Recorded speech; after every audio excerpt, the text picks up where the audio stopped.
ಎಲ್ಲರಿಗೂ ನಮಸ್ಕಾರಗಳು. ಅಂಚೆ ಕಚೇರಿ ಕುರಿತು ಪ್ರಬಂಧ. ಈ ಪ್ರಬಂಧ ಇಷ್ಟ ಆಗಿದ್ದಲ್ಲಿ ವಿಡಿಯೋಕ್ಕೆ ಲೈಕ್ ಮಾಡಿ, ಶೇರ್ ಮಾಡಿ, ಸಬ್ಸ್ಕ್ರೈಬ್ ಮಾಡಿ. ಅಂಚೆ ಕಚೇರಿಯು ಒಂದು ಸರ್ಕಾರಿ ಸಂಸ್ಥೆಯಾಗಿದ್ದು ಇದು ಒಂದು ದೊಡ್ಡ ಸಾಧನವಾಗಿ ಬೆಳೆದಿದೆ.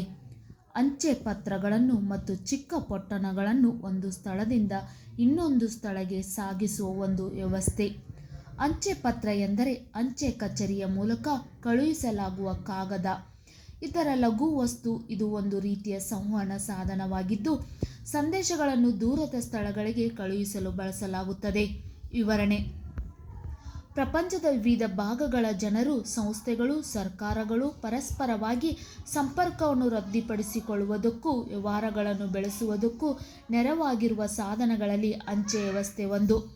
ಪ್ರಪಂಚದ ವಿವಿಧ ಭಾಗಗಳ ಜನರು, ಸಂಸ್ಥೆಗಳು, ಸರ್ಕಾರಗಳು ಪರಸ್ಪರವಾಗಿ ಸಂಪರ್ಕವನ್ನು ವೃದ್ಧಿಪಡಿಸಿಕೊಳ್ಳುವುದಕ್ಕೂ ವ್ಯವಹಾರಗಳನ್ನು ಬೆಳೆಸುವುದಕ್ಕೂ ನೆರವಾಗಿರುವ ಸಾಧನಗಳಲ್ಲಿ ಅಂಚೆ ವ್ಯವಸ್ಥೆ ಒಂದು.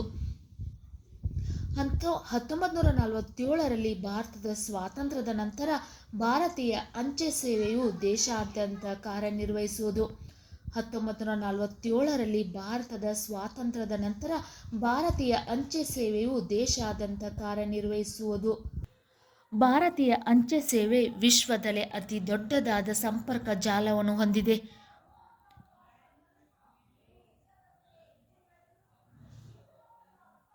1,56,000 ಅಂಚೆ ಕಚೇರಿಗಳು ದೇಶಾದ್ಯಂತ ಕಾರ್ಯನಿರ್ವಹಿಸುತ್ತಿವೆ.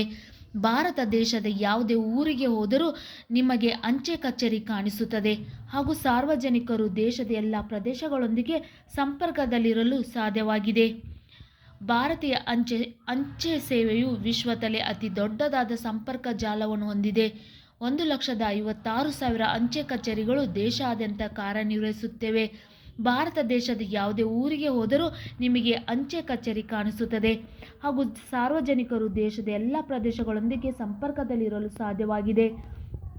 ಅಂಚೆ ಕಚೇರಿಯಿಂದಾಗುವ ಉಪಯೋಗಗಳು: ಭಾರತೀಯ ಅಂಚೆ ಸೇವೆ ವಿವಿಧ ಸೇವೆಗಳನ್ನು ತನ್ನ ಗ್ರಾಹಕರಿಗೆ ಒದಗಿಸುತ್ತಿದ್ದು ಅದರಲ್ಲಿ ಪತ್ರ ವ್ಯವಹಾರ, ನೋಂದಾಯಿತ ಪತ್ರ ವ್ಯವಹಾರ, ಶೀಘ್ರ ಅಂಚೆ ಪಾರ್ಸಲ್ ಸೇವೆ, ಅಂಚೆ ವಿಶೇಷ ಕೊರಿಯರ್ ಸೇವೆ, ಸ್ಪೀಡ್ ಪೋಸ್ಟ್ ಇನ್ನಿತರ ಸೇವೆಗಳು ಸೇರಿವೆ. ಇದರ ಜೊತೆಗೆ ಹಣದ ವ್ಯವಹಾರ, ಮನಿ ಆರ್ಡರ್, ಮ್ಯೂಚುವಲ್ ಫಂಡ್, ಹಣ ವರ್ಗಾವಣೆ ಸೇರಿವೆ. ಉಳಿತಾಯ ಸೇವೆಗಳು ಸೇರಿವೆ.